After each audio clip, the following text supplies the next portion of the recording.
Let's kick this podcast in the gee hole.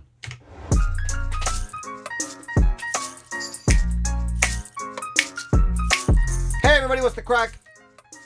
You're listening to Unforeseen, Oh, we're the doing this again. podcast that is truly unforeseen. I'm your host, Ross Browne. And over there is my co-host and producer extraordinaire, Miss Lorraine Murphy.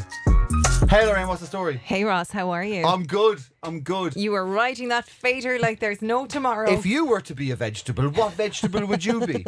087 732 677. What would you be if you were to be a vegetable? I don't know. I think I'd like to be something exotic. Like I don't want to be a root vegetable. Okay. Do you know what I mean? I'd like to be something a little bit kind of, I think a radish. They're a bit bland though. They look fun. Yeah, that is true. They're kind of shit crack like. Yeah, that is true actually. I think I'd like to be a chili pepper. A chili pepper, is that a vegetable? Like, yeah, isn't it? Grows That's going to be. grows on a vine. It's fruit. Is it? I assume so. A pepper grows on a vine, so it's not a Peppers as well as tomatoes. tomato. Well, they grow on vines. Like I don't know what to tell you. I don't get so fucking defensive about it. I've never thought about this before. So a pepper is actually a fruit. I would think so. I would think so. This changes everything. Or not. Not really. No, not really. Okay, so it can't be a pepper. You can't be a pepper. No way. Really? It's a fruit. Well, it's on a vine. Like, I mean, what? Let's Google it because I know you're never going to be able to move on with this podcast. Is a pepper a fruit? A botanical classification: peppers are fruit. No way. Fucking yes. They grow on vines like grapes and like tomatoes. So why do they make a big deal about tomatoes being a fruit and then they kind of just like...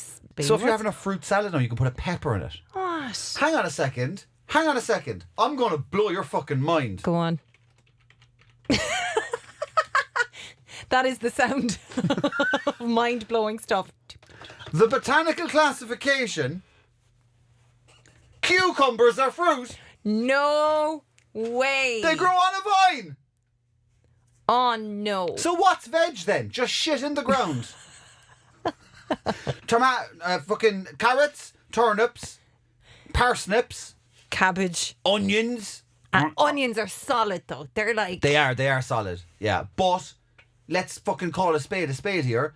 All these vine vegetables are fruits. I don't know why I decided to connect to the listeners or the watchers like that. Are fruits. the drama of this. I can't believe. I actually can't believe it.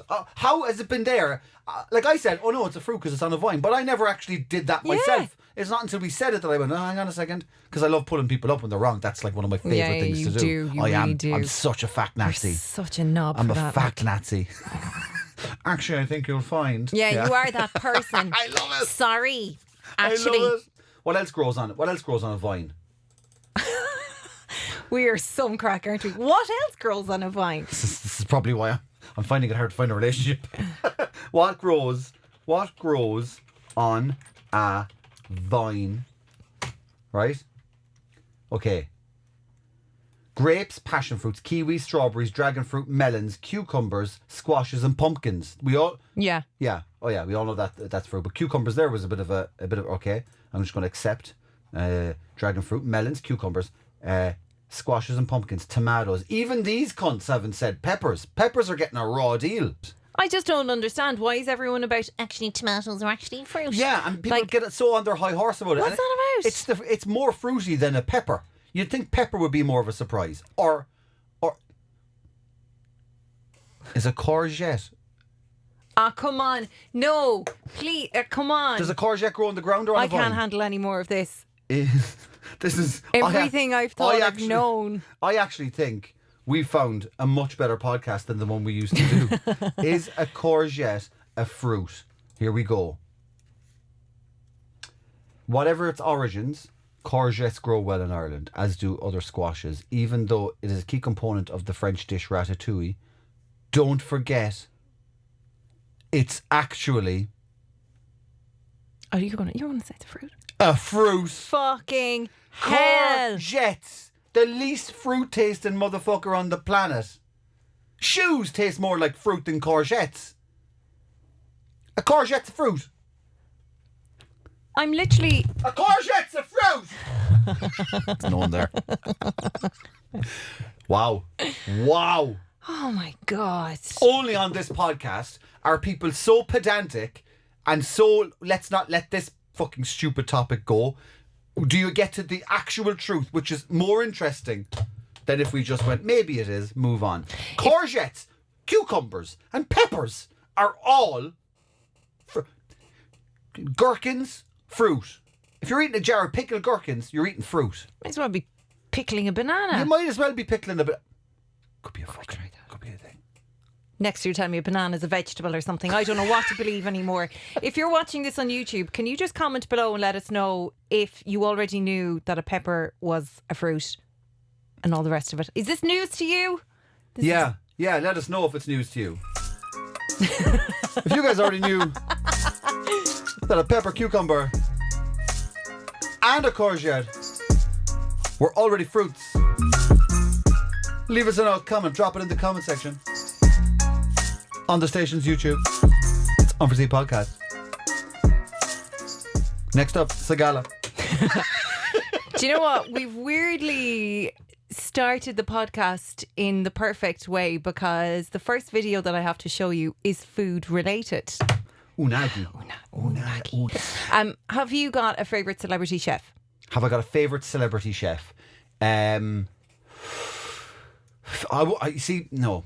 Okay, I have a favourite TV food presenter, but not a chef. Phil Rosenthal. Somebody feed Phil. Okay, so he's really a celebrity eater. He's a writer. He obviously wrote Everybody Loves Raymond. So no, he's not a chef. So if I was to go with a chef, I'd probably go with the old GR. Gordon Ramsay. Bit of Rams. Yeah, actually, I like Gordon Ramsay. There's something very attractive about Gordon Ramsay. Yeah, do you know what? I say he's got a forehead that you're like, I could just tuck myself up and go for a nap in those lines. You know what I mean? I'd say he's got full zucchinis in those things. I'd say he's like a squirrel stashing away nuts for the winter. He's got a very deep set, liney face, but a handsome man. Very handsome. Yeah. And if you ever watch Hotel Hell, do you remember he does Hell's Kitchen and stuff? He did a version where he went to a hotel in America. He'd go to a hotel, like a family run kind of hotel. It's in dire need of, some sort of help. He goes in, he has a look at the decor, he has a look at the way that they operate. Obviously goes into the kitchen and overhauls the menu as well. They give the place a makeover. He leaves. They're like, oh my God, Gordon changed their life. Her business is thriving now. But in every episode of that, there's always a shot of him either getting out of a swimming pool, if they had a lake, or it's every time he goes for a shower. It's in every episode. So they're contractually obliged. In the same way that Pamela Anderson had to have at least 3 cleavage shots in an episode, which was a contractual obligation, Gordon Ramsay must have to have 1 bare ass shot in every episode. Because his bare ass, Gordon Ramsay's bare ass is on every single episode of Gordon Ramsay's Hotel Hell. And I'll tell you what, his arse crack is less deep than his forehead lines. I'm telling you, I tell you, he's got a nice little peach. Really? He has I'm surprised he hasn't tried to put it on a dessert. Like, it's a lovely little peach. Yeah. Well, I'm straight, by the way. Move over Gordon Ramsay, because I'm going to introduce you right now to Kay's Cooking. Kay's Cooking. Okay. Kay is a bit of a YouTube sensation. She is a home cook. And she serves up all sorts of interesting recipes from all over the world. She records videos at home in her kitchen. Her son Lee is her cameraman and taste tester, so he gets involved in the videos as well. It's all very wholesome.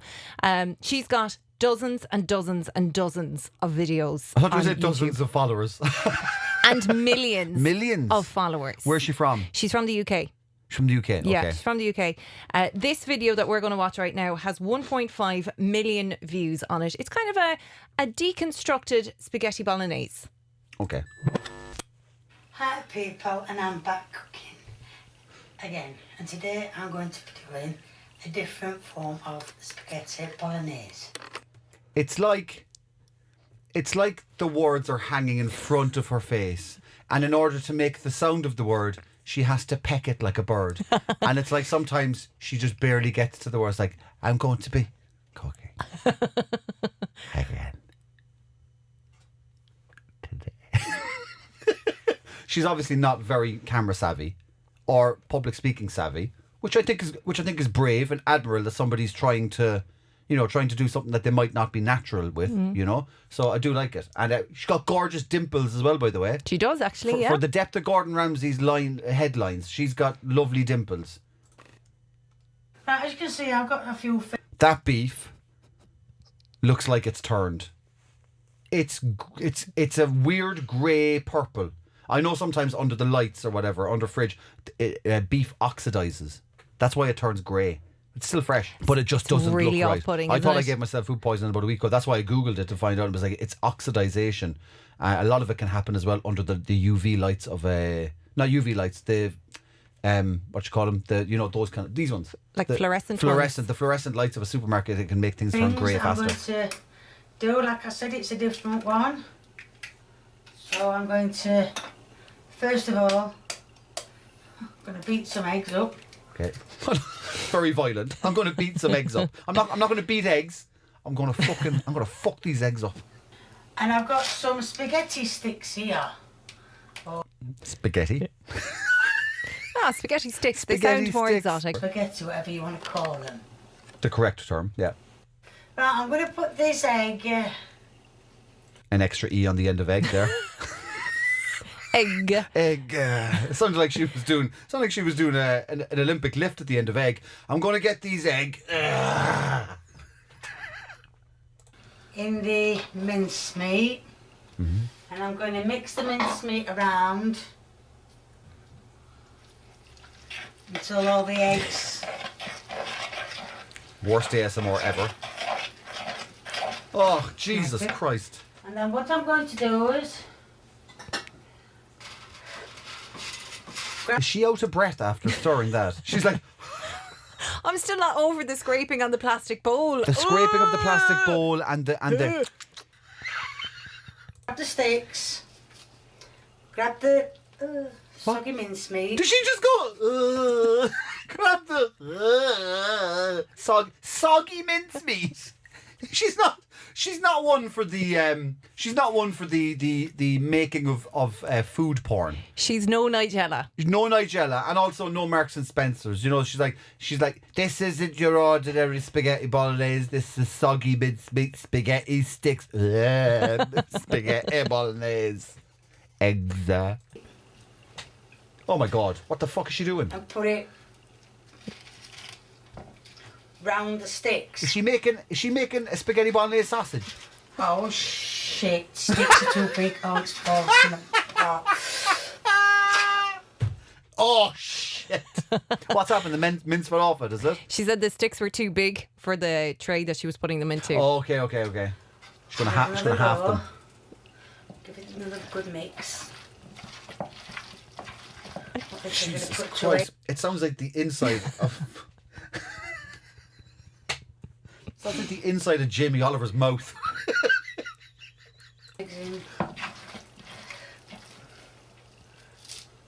Would you let Jamie Oliver cook your meal if he was talking over it? He's saying he's a bit spitty. He's a bit spitty.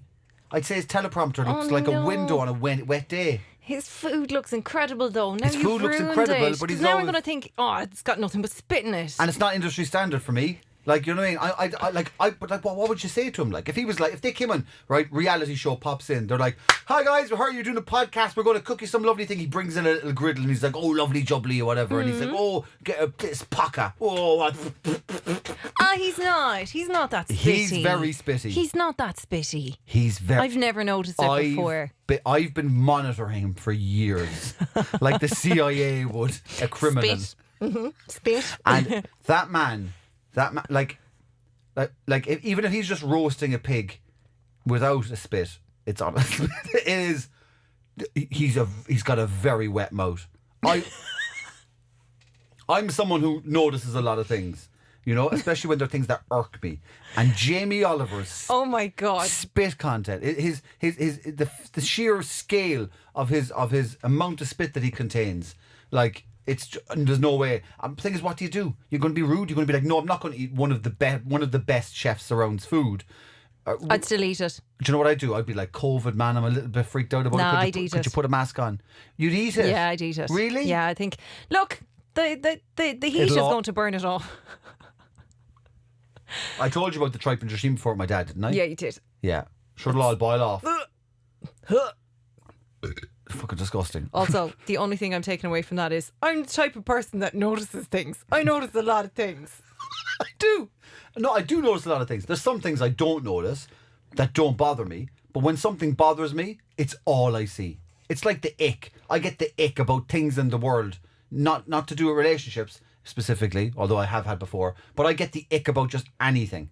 I swear to God, if you're after ruining Jamie Oliver on me now. No, Jamie Oliver's mouth has ruined Jamie Oliver on you.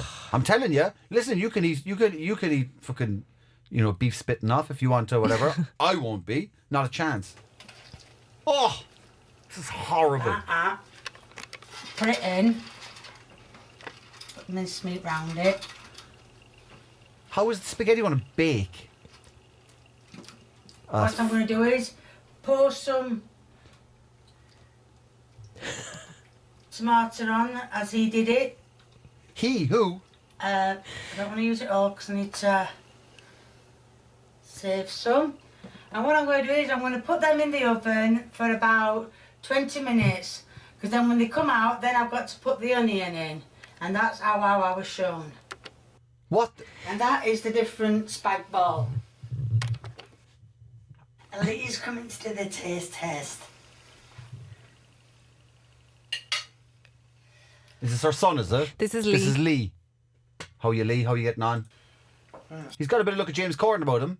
Do you think? Yeah, he looks a little bit like James Corden. Okay. Yeah. So let's see what it tastes like. He's a bit more savvy now with the... Sorry, I stopped him there and he's like... Now wait for the ASMR on this one. Oh, for fuck's sake. Is he going to sound like a fucking washing machine now eating this thing, is he? My dad's the worst. Oh my God, my dad sounds like he's got a full wash on when he's eating. It's fucking disgusting. I could be loud if I'm eating. My dad sounds like he doesn't have teeth and his gums are made of jelly. Does he do the... Oh.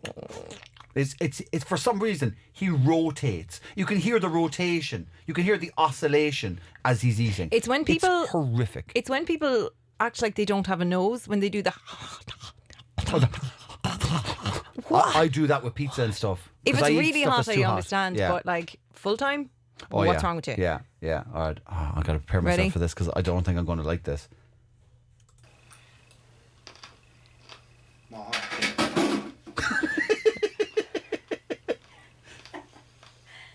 You can hear the hardness of the... It sounds like she's just burnt raw spaghetti. Or dried spaghetti. Is it raw or dried? It's dried. Dried. Yeah. Yeah, it is crunchy because she baked dry spaghetti. Yeah, well, But that's fine. A bit burnt. probably, yeah. Why don't you try to be that in bit then? What bit? That bit on that side. No, other side. That That's bit. it, yeah. I love that. Imagine if all chefs were like that. If you're like, sorry, this steak is not that side, eat from that side. Working out. With a bit. It's a wad of spaghetti. Like he pierced it and he brought it up and it looks like a little brick. Fucking disgusting. He looks like he's being forced to eat it as well. I don't know. He kind of seems happy enough. Well, he's like flipping heck. Like he's having a hard time. Like That's a lot softer. that's isn't it? softer Yeah. because that's the side that she told him. Yeah. It's a little bit hard, but yeah. That's not that bad then. I'll be medium. Onion should be crunchy. Mm. Is it crunchy? Good. Yeah. Then the minced meat. And minced meat should be alright. Bit burnt. But, Jesus Christ Almighty! It looks like fucking meatloaf. Not the singer, the actual food. Been done twice over. alright, thumbs up. Oh, right. 1.5 million views. You're on fucking that. joking me. People love her. You're fucking joking She's me. got so many other recipes that I want to show you. I'll show you on another podcast, but look forward to watching pizza on toast, Oh, eggy cauliflower, Oh, what's her deal with eggs? She does like She mixing does. eggs into and then things. she goes, ugh, she's making it. She has a recipe called beans and sausages on toast. Oh, I wouldn't turn that down. Yeah, it's pretty good. That sounds all right. She also has another recipe called a small meal. A different meal. And I think you might like this one, actually. You'll be interested Some in this marketing one. in this. Pasta and cucumber. Oh, pasta and fruit. Yeah, As it exactly. turns out. That's what we found out today. Oh. So Kay's cooking. She is one of a kind and she is an internet sensation. All right, you've had Fair City. Mm-hmm. You've had Succulent Mealman. What would you? And you've had Geordie from Star Trek. Wahaway beans. How would you like Sea Church advertisement done this week? Well, you just said the word Geordie, so rather than a character, I want a Geordie accent.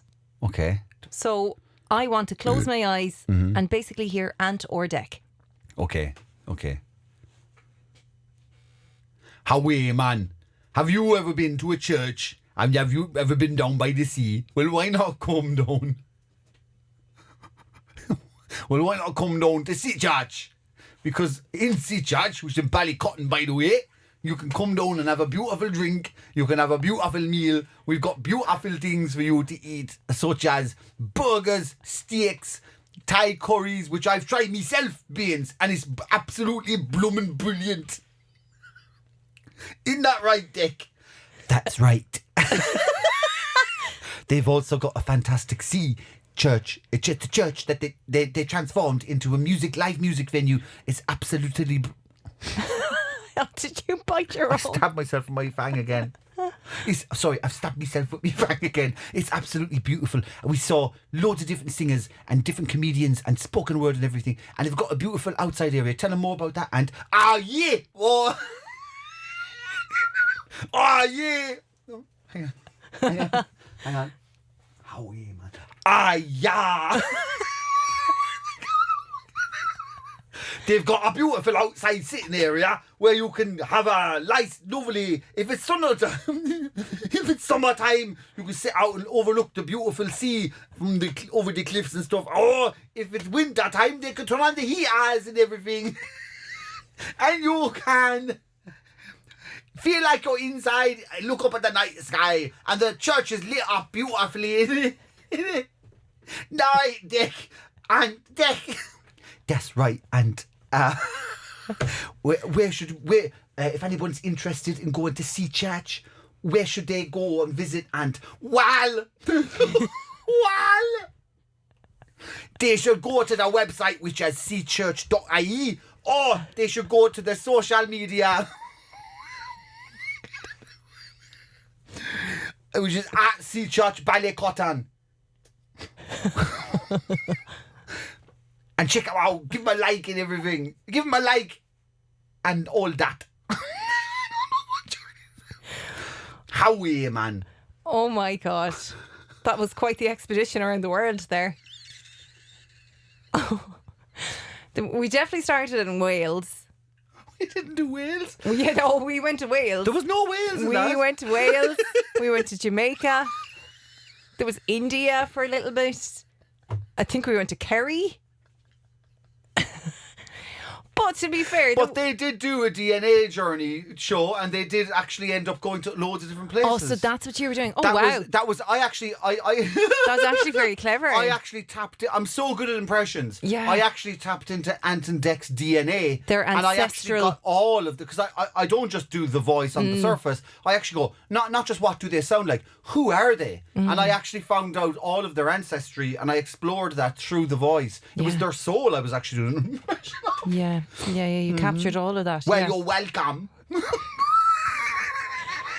I mean, how are you able to get 5 different dialects into like 4 syllables?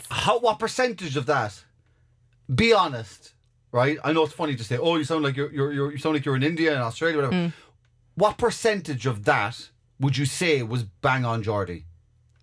Like bang on? Or you go, oh yeah, that does sound like Ant and Dec. I think your deck, first of all, was better than Ant. That's right, Ant. Yeah, it's the a little softer that's kind right. of tones. 0818, yeah. But I would say I'd give you a definite 25%. A quarter? Yeah. So that's half an ant or a deck? Yeah. Yeah. Which is a quarter of an average human. I love ant and deck. I actually genuinely do. Oh, I do. Oh my God. I have such a graw for ant and deck and also Stephen Mulhern. Oh, in for a penny, in for a pound. Is it's in for a penny, in for a pound, right? First of all, everything I do in terms of like radio and like if I was doing a presenting thing, whatever, I always think if you do it like Ant and Dec, you can't go too far wrong. Especially if it's a double act kind of thing, if there's two presenters together. But then I watch Stephen Mulhern, and it's the only thing probably on television, bar about one or two comedy series that are really inventive, where I go, it's one of the things where I go, why didn't I think? It's one of those ones that's that good. No budget. Walking around, integrating, like talking to real people. It's a fucking but it couldn't be done by anybody You have to have Michael Barrymore level of talent to do that. This is really freaky. This is a real like unagi moment again. You're not playing in for a penny, are you? No, we're not, but we're going to talk about one of my favourite things in the world. Go on. Game shows. I fucking love game shows. I will watch any game show. I love general knowledge. I fucking I'd love to be a quiz master. I actually love writing quizzes. Oh, you'd be very good actually. I love writing quizzes. I love coming up with questions, and oftentimes most of the time I'll actually just try and think of something and then reverse engineer the question around the answer. You know what I mean? So I wouldn't Google questions. I'm like, okay, let's see, I'd verify them, but I love coming up with them. Like, so you would be the host, I would be the contestant, purely so I could do a game show wave. I live for a good game show wave. Like, do you know what kind of wave you're going to do? So let's say you're on Who Wants to Be a Millionaire, and they have to do the whole like camera panning to each contestant. Yeah. So Jessica Murphy from Ballinspittle, Michael Moriarty from London, that kind of thing. And it goes ding, ding, and then it goes to Ross Browne. Oh, that's very regal. Regal. I would go with that. Yeah, I'd give him a false sense of security to think this guy's from a private school, maybe. Yeah, it's kind of like you're going, lads, moving on. I'd probably just do that. Would you? Yeah, and if they say wave, I'd be like, that's all I can do.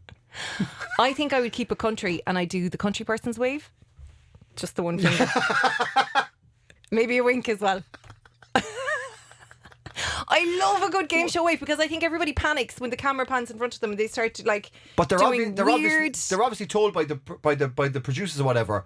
Like when you see the red light or start waving, they're obviously always like this. This is what you don't see. I would love to see a wide shot of all of the contestants because I know that they're actually doing this probably from the beginning of the announcements of people to they don't just go because they can't trust people on game shows. They go when we say John, straight away start waving because people will just go me is it? Oh, so I bet you they all go okay. Everybody start waving now. So they're sitting there for 30 seconds going. So by the time it gets to like 3, 4, 5 and 6, they're like, I fucking lost the will to live. Like, because when you wave for a while, it loses meaning the same way a word does when you say a word a couple of times. But I think you can tell an awful lot about a person from their wave. Like, there's a lot. Like, okay. Well, that's a childish one. Like, if you were to go on and go like this. Creepy. It's creepy, isn't it? It's creepy. It's like, hello, I'm looking through your blinds. Yeah. Flicka. For people listening, it's more that kind of like... up and down toddler wave. Squeezy kind of hand wave, isn't it? Yeah. What about if you go on and you do the double point at the camera? Oh. You're either ironic about it, which is funny, or you're a fucking creep. Fucking... I would enjoy that, though. Okay, what about just the hand up, hand down? Kind of non-committal. It's just, look, I suppose I have to greet you, but I would prefer that one. I'd go, yeah, that person's not fucking looking like an Egypt for their benefit. Like, do you know what I mean? He's just like, how's it going? You know. What if you put your like love of Asus and you wave really high as if you're trying to get the attention of a teacher? The camera frame will only go to here, exactly. So all they'll see is just you. They're like, is he a Nazi? is he a Nazi? Winning streak is the home of awful waves. Well, yeah, because most of the people that are on it like need a new wrist or whatever. Like the age bracket of people, it's kind of like they just do that and the hands over there. They're like, fuck. And bingo wings as well is something you have to be very careful of. Oh yeah, see that's my big fear as well. Well, here's the technique. I think you go close, elbow close to the side, and then you just give it all forearm. Oh, it's all above the elbow. Yeah, if you raise that, Oh, forget it. no, fuck off, not Yeah. a chance. Yeah, what kind of fucking amateur waver You're are you? creating a breeze in the studio if you're doing that. Yeah, you are. You're spinning the wheel and everything. Like, is it haunted? If you could be on any game show, so you're only allowed on one game show in your lifetime, what's it going to be? One game show in your lifetime. It would probably be Who Wants to Be a Millionaire? Or Oh, the tension of that would get to me. I'd crack under or that The pressure. Chase. Well, I love The Chase because I love Bradley Walsh as well. ITV do good fucking TV do. presenters. That's all we've been talking about the whole Also, time. can I bring up something that I've noticed about game shows? Yeah. Why are they always blue in colour? Huh? Like, Why are they always blue? Like, if you look at their logos and the sets and stuff, blue is always a dominant colour. Who Wants to Be a Who Wants to Be a Millionaire? Millionaire? Blue. Yeah. The Chase. It's blue. Red or blue? Red and blue. Because Red and blue. Because it changes. When they get caught, Yeah. it goes flat red, but it's blue. But it's still a lot of blue in it. Jeopardy. Jeopardy's blue. Blue. Blockbusters was blue. What's the one that Anne Robinson was on? The Weakest Link. Blue. Blue. Is there a correlation between game shows and blue?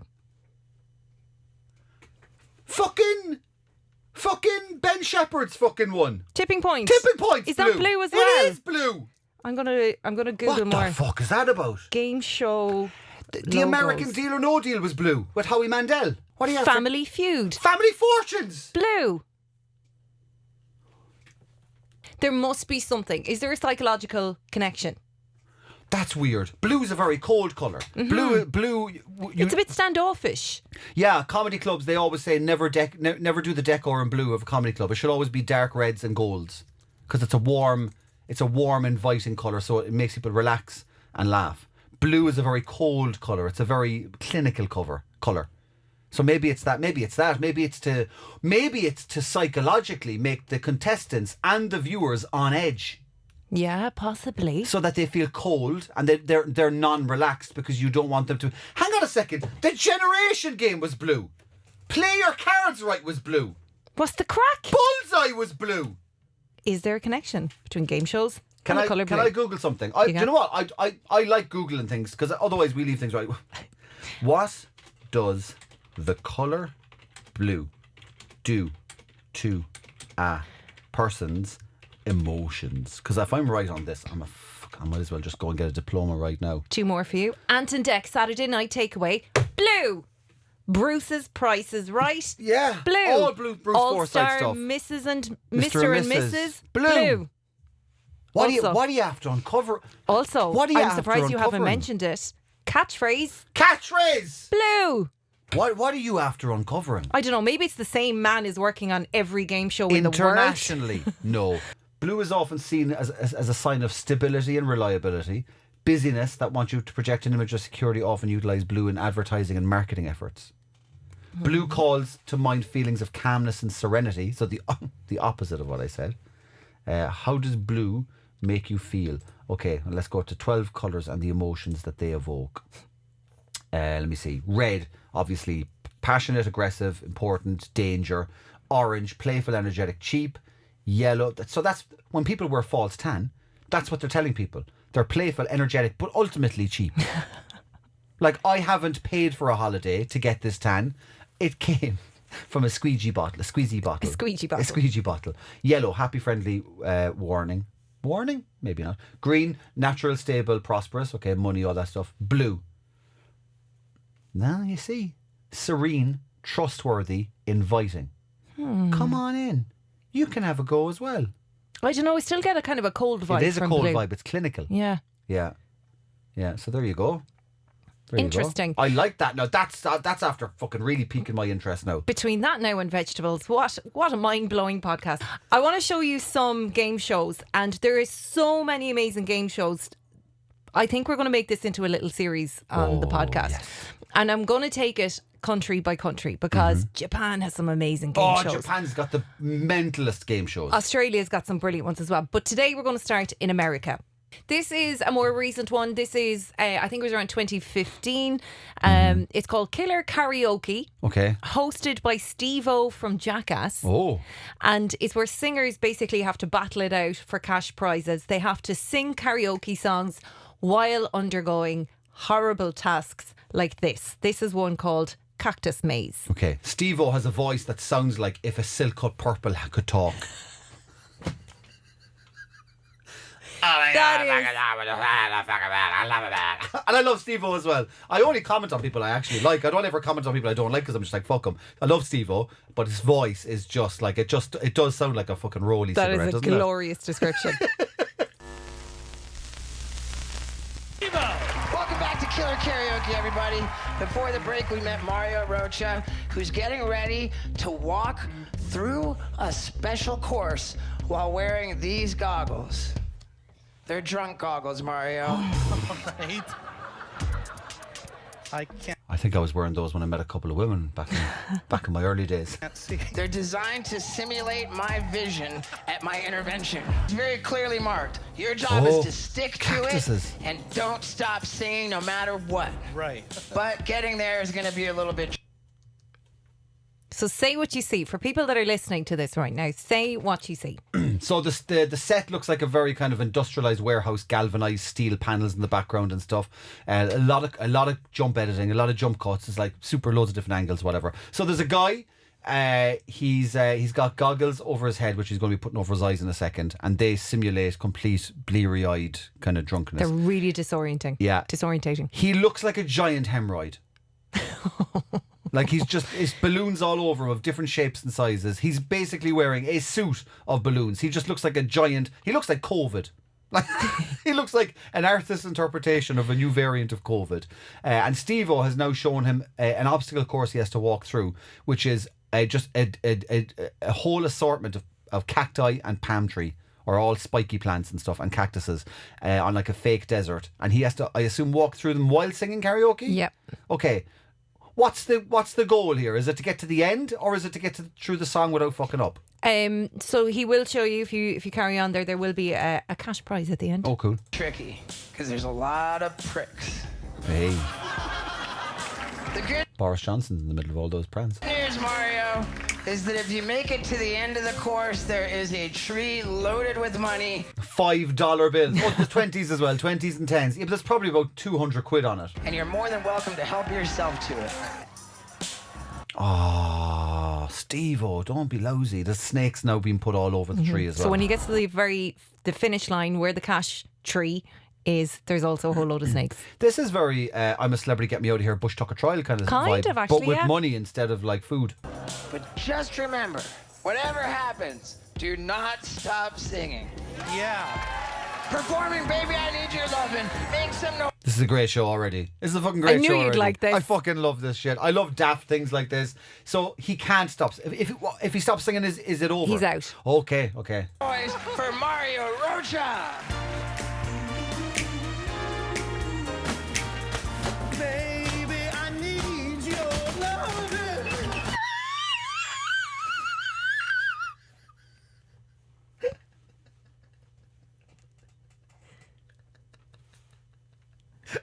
fucking love the show. Is this not working? Is that on anymore? I don't How many think so, no. Oh my god, this is the best fucking TV show I've ever been shown in my life. Baby, I need your loving. Although you're never dear, your love. Half the balloons are now gone. Right, half the balloons are gone. About 100 balloons have burst. He's getting through the plants, but obviously it's too tight for him to actually navigate. They're bound to burst, and he's doing that shaky wobble is amazing. It's very distressing to watch. Also, what we haven't seen is that he had to take his shoes off too. So he Did could be he? standing on anything. He could Oh, be no. walking into anything. And his vision is obstructed by the balloons being so high. He can't actually look down because there's balloons right up to his neck. And he has to remember lyrics of a song. Oh yeah. Oh, and he's got drunk. I Yeah, forgot about the drunk there's so goggles. much going He on. also could walk into a cactus. Yeah. Like his body can. Yeah. I forgot about that. I just thought, oh, just the balloons will burst, but he can get through. He can't see where they are. Of your voice I want to hear. Oh shit! What was that? Was that a giant? What was that? A water balloon? I think it's like a bag of bag of powder, flour, Fucking or hell. something. It's so distressing. So distressing.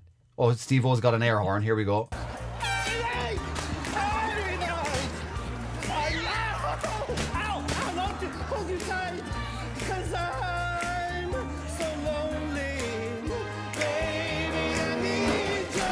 They just dropped a fucking container of paint in his head or something. A full-on headshot. Jesus Christ almighty. This, Steve-O, I don't know, did someone pitch this to you or was this your idea? But why is this show still not on TV? And why is it not the biggest show on television? This is brilliant. This is the only part. This actually immediately emulates the only part of X Factor I gave a fuck about. And you don't. And the thing is, you don't need to find mentlers in order to get what you get out of this. Is you can just get anybody and just change the situation. In X Factor, they were trying to exploit mentlers or people that were deluded or whatever. In this, normal person, normal guy, incentivized by cash, and is willing to put himself into a situation that is less than favourable to karaoke.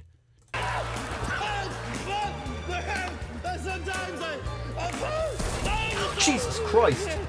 Break an arm.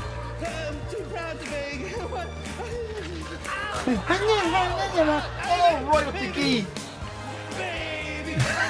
I love the way. By the way, he went through 2 cactuses that were very close together, and he got him right in the arse and dick. Like they got him in the arse, then he thrust forward, and then literally like just fucking crotch thrust a cactus right in the ghoulies. Screamed, and then when the chorus kicked in, he regained his confidence. Went, baby, I need your loving.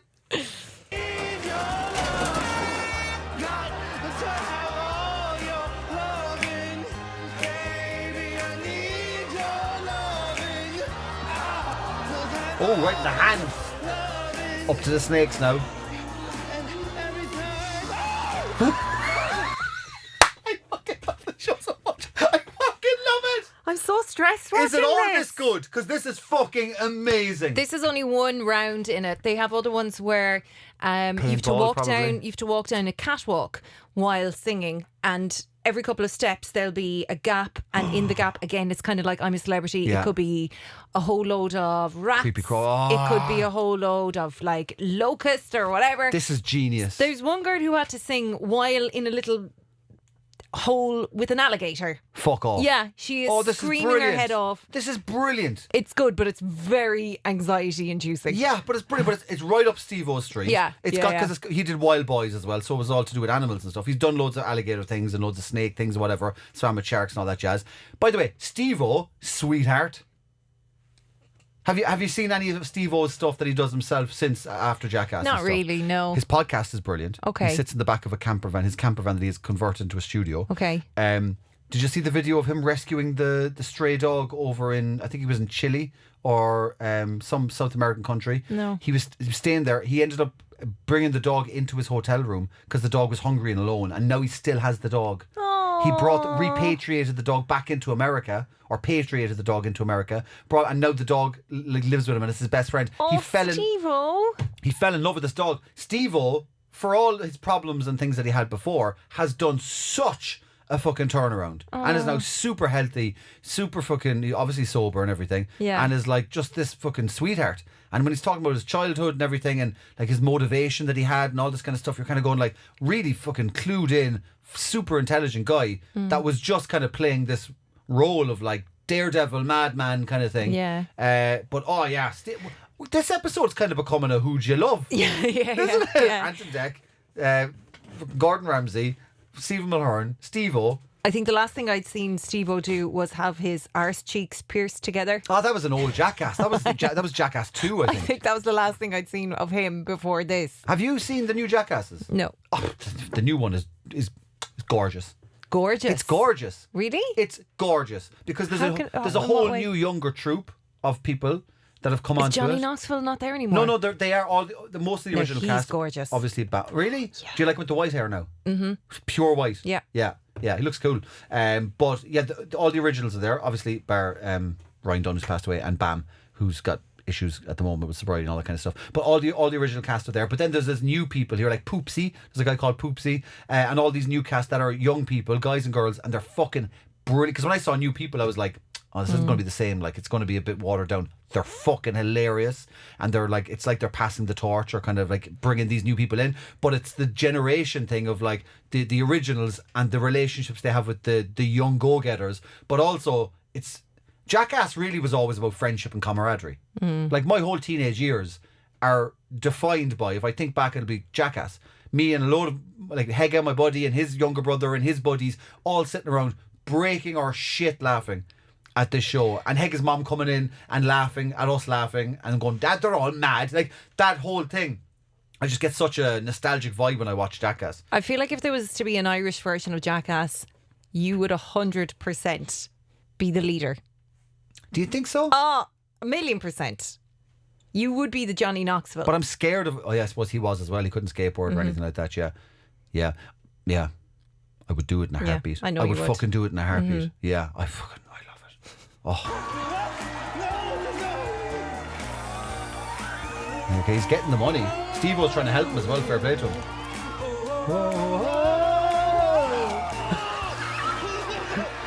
Steve-O took the drunk goggles off him, and then he sees what he's reaching towards, the snakes, and loses his shit. I forgot he couldn't even really see what was a branch and what was the snake. So he was kind of doing it tentatively. Then he saw it, he's like, ah!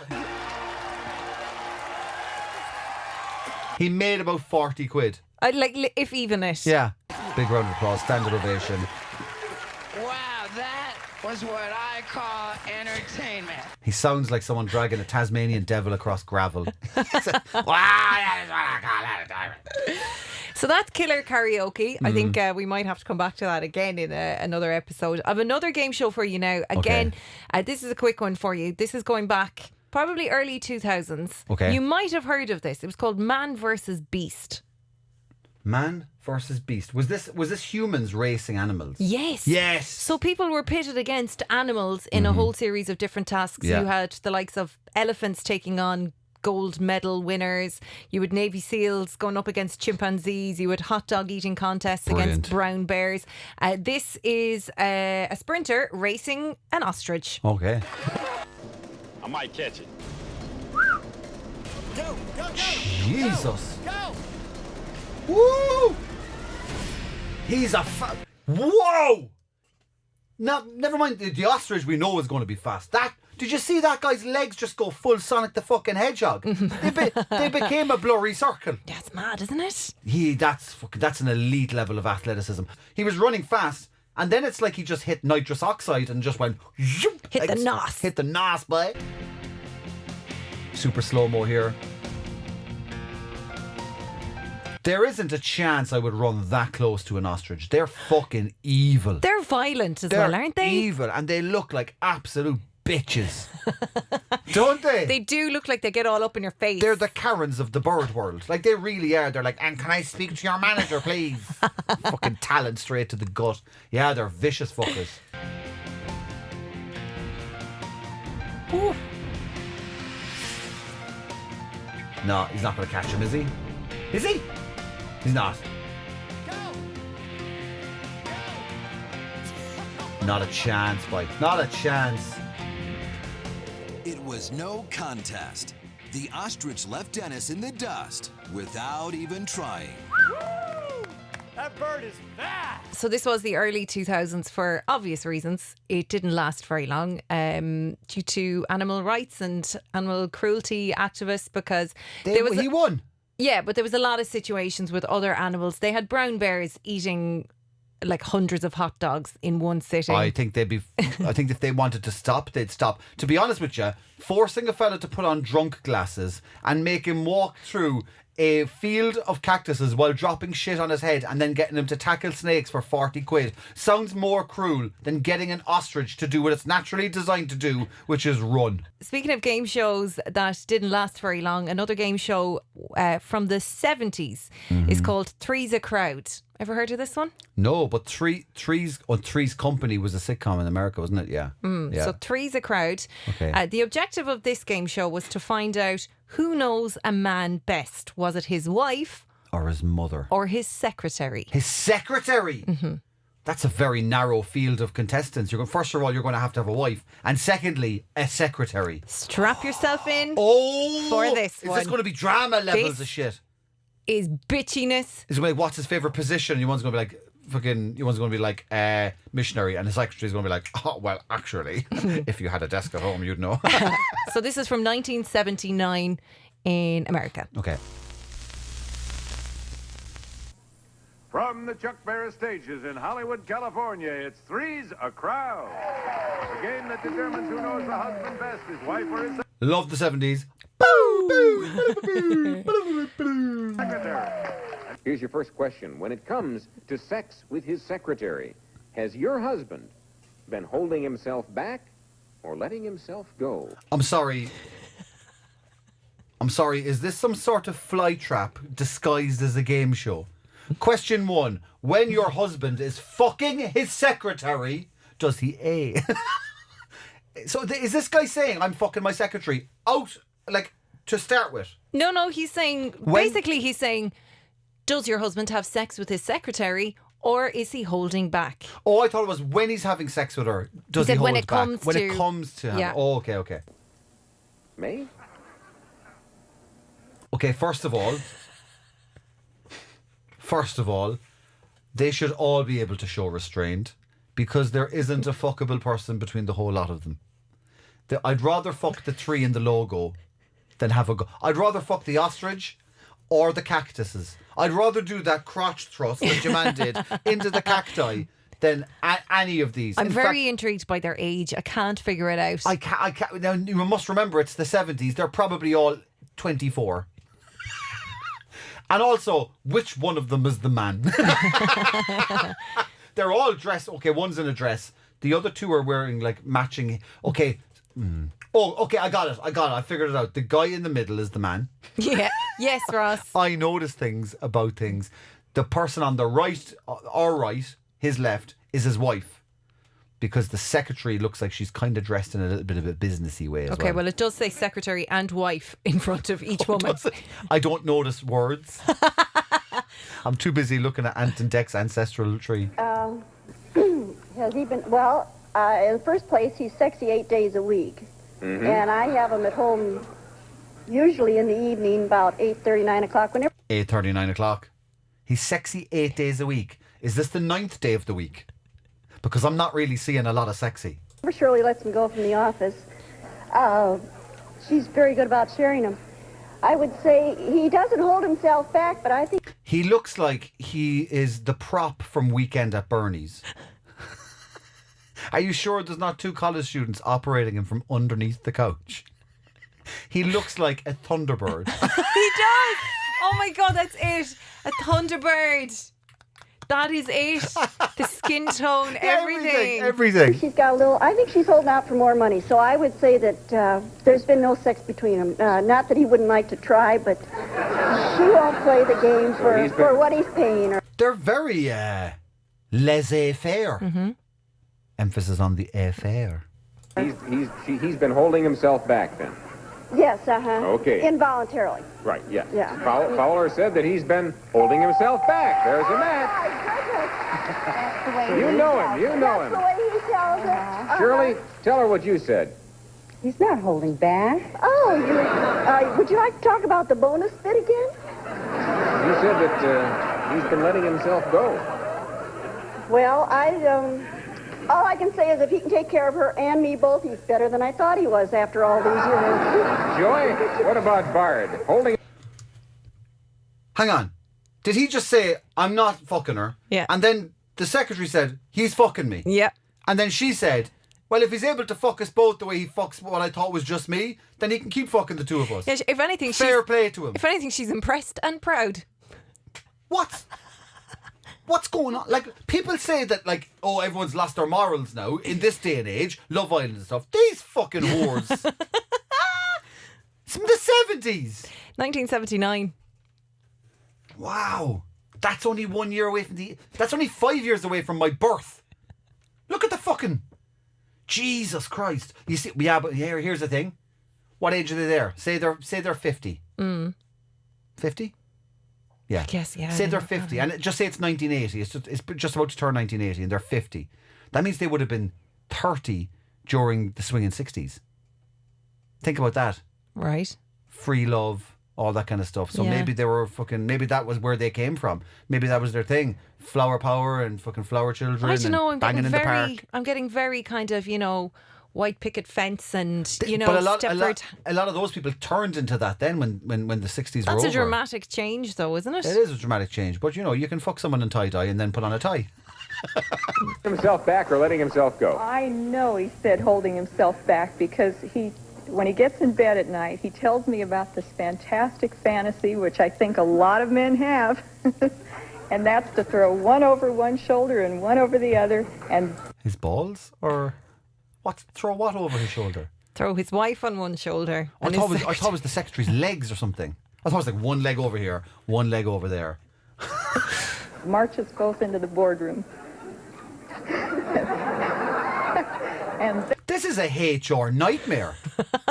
Could you imagine now if I turned around and was like, do you know what I was actually thinking? I was thinking of throwing you over this shoulder, you over that shoulder, marching you both into the boardroom. They'd be like, we need to have a meeting, I think. I think we need to go over some of the regulations of the workplace Whatever area. about saying that in the workplace, but going on TV and saying it as well. Yeah. There. No, that's okay. Bard told us that he's been holding himself back. She just kissed him, but did you see the fucking look on the secretary's face? She was like, "Oh, you lied, you bastard." Would you like to hear what Colleen told us? I don't know. Colleen, tell her what you said. I said he was holding himself back. Oh, yeah. Okay. Physically speaking, we're going to give you your husband's secretary's chest. Now, physically... Did they give you one? Did they chop off her chest? We're going to give you his secretary's chest. Yeah, physically speaking. What else of hers would he like to see on you? Remember, he's already got her chest. You've already got her chest. Charlene, what else of Patricia's would Jesse like to see on you? I don't know. Jesse has never really wanted me to look like a cow, so... Like a what? A cow. Oh. Diggs! Oh, shit! Oh! Fucking hell! The other two were a bit kind of, this is playful, but she's not having none of this shit. No. None of this shit. Because earlier in the episode, what we haven't seen is that she has found out that her husband has been sleeping with the secretary. No. Mm-hmm. It would have to be her feet, because that's the only attractive feature that she has going for her feet. He'd like to see her feet on.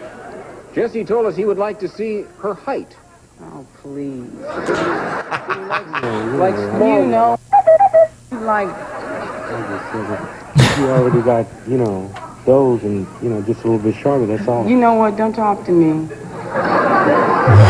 Patricia, tell Charlene what you said of yours would look much better on her than her own. Well, I said my hips, since she don't have any. I mean, I have just enough of everything. When God packaged me, he did the right thing. He knew what he was doing. No, baby. Oh, yes, baby. You're looking at what it takes. Oh, no, that's why you're over there and I'm over here.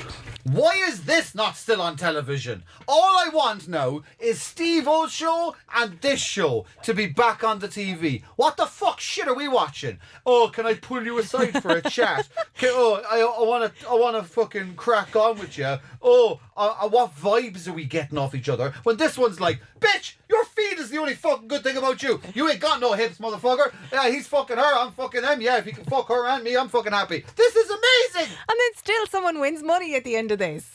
What? But like, if he's rich enough to have a secretary, maybe he doesn't need the 40 quid they're going to offer them. Mama, what do you like? Joy? I fucking love the neck. When the neck starts going, it's like, come on. She's going full ostrich. You better shut up. Joy? What do you like? What? Ladies, I want to know the strangest or most unusual thing that you personally ever did at home that became the talk of your husband's office the next day. And let us begin with Christy. Oh, I got very, very upset and took an electric carving knife and cut up the carpeting and then took it out in trash bags so the landlord wouldn't know.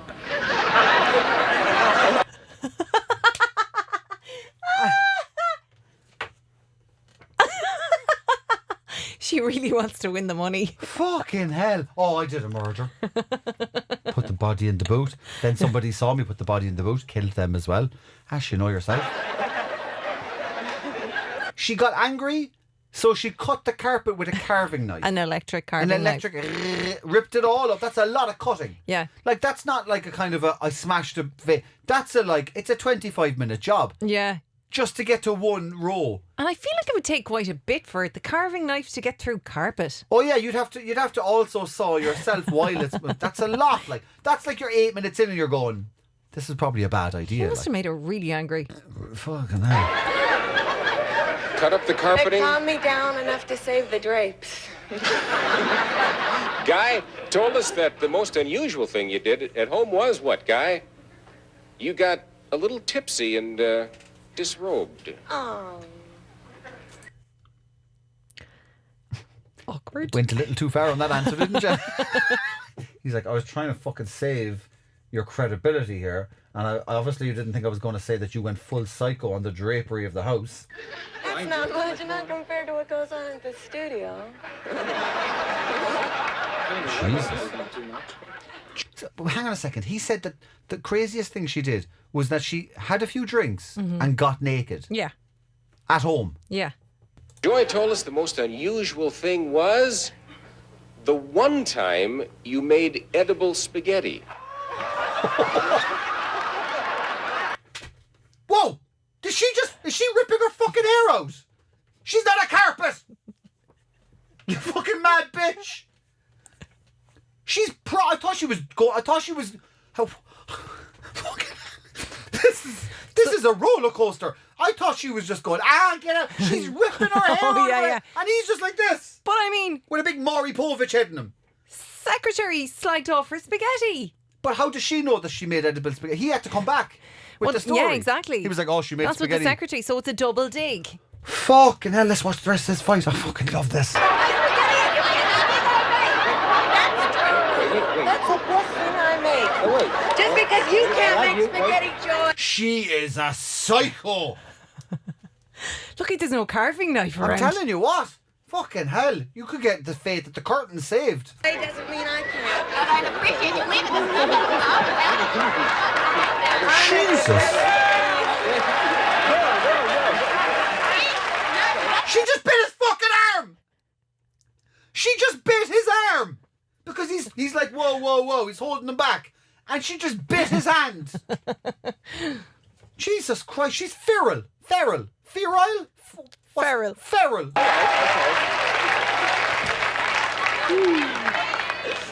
She's always been jealous of my spaghetti. Jesus Christ. This is my favourite episode. Oh, Jesus. Oh my God. Wow. Teresa Crowd is the name of it. Why can't we get this back? It didn't last very long. After one series, there was 12 divorces. 12 divorces. Wow. Yeah. So, can I bring to your attention the greatest game show that has ever existed? There was a game show and it was called... Let me just go to Google there for you. Because this will be worth watching. Maybe we should do an Unforeseen where you haven't seen something. Can we do that every so often? Yeah, where maybe. I actually bring something to you? Maybe. Yeah, because if it's off the same team, you've shown me some stuff, I can rebuttal then and go, here's what I think is the best game show clip. Game show. Lie detector. Woman. So there was a game show called The Moment of Truth. Oh, yes. I know this. Have you seen it? I've seen this. This is the one where they brought her ex in and they asked her all the questions. I think the money goes up every time she answers, and if she lies, she loses. Yeah. And they brought in her ex and they said, have you thought about sleeping with him again? Yes. Are you still in love with him? Yes. And her fiance is like there and all her family are there and everything. And then it's like, have you slept with him since you were with your partner? Yes. And it got right to the end for $1 million. The question was, do you think you're a good person? She said yes, and it was a lie, and she lost everything. I haven't seen that episode, but I have seen Well, then cut this bit out and let's watch it next time. There's one where a guy and his wife our fiance, I think, he's answering all the questions. By the end of it, they are no longer together because he says, oh yeah, they don't have children, and one of the questions is, are you putting off having children because you don't believe you'll be with your wife in 5 years' time? Yeah. And he's like, yeah, to be honest. So that's how she finds out. Oh shit. But then he's after making like $10,000 off that. I know, shocking. Wow. All right, if you want to follow us anywhere on our Instagram or our Twitter or our TikTok or our Facebook, it's at Unforeseen Pod. If you want to check that out, that's where you get to see all little snippets of the videos. If you don't watch the YouTube version, you can digest little bite-sized chunks with the videos and stuff. We put up all the most visual stuff kind of goes up there as well. If you want to send us an email with suggestions of things for Lorraine to pull out and show me, or any games that you think that she should bring to me to try and do, or any kind of challenges or anything, or just, you know, hate mail or threats or anything like that, or if you want to slag me off or to compliment her, unforeseenpod@gmail.com. Rate and review on iTunes and Spotify if you can. Here's the thing, right? This is a free podcast. Most podcasts are free unless they're on those kind of weird apps or whatever, but it's a free podcast, right? All we want from you, this is all we want, is your attention, which if you're listening we already have, and 2, just a little bit of an old click and an old 5-star or an old comment or a bit of interaction. We want people to be part of it. We want to build a kind of a sense of community with it. And also, it's a good thing as well to kind of recommend something if you think someone will like it. Mm-hmm.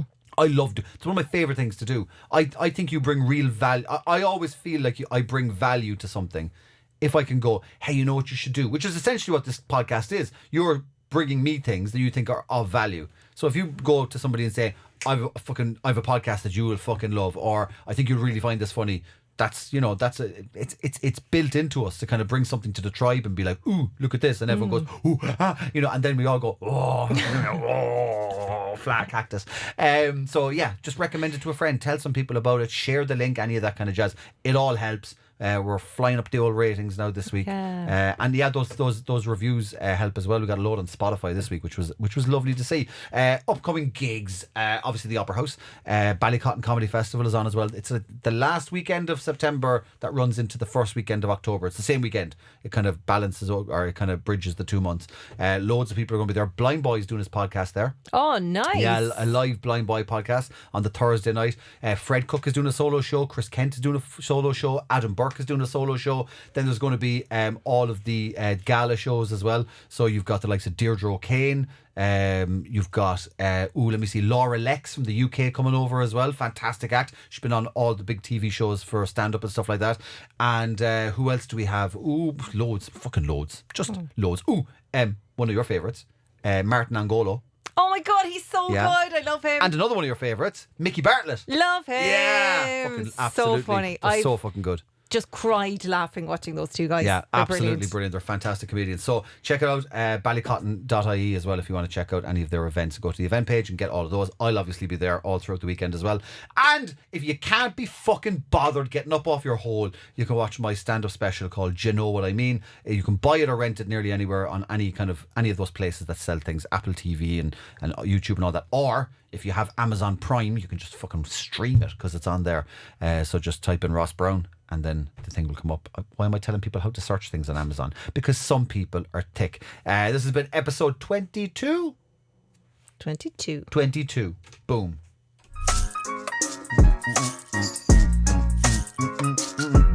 So what do you think of the conspiracy between the whole blue thing? Do you think that's why Smurfs were blue as well?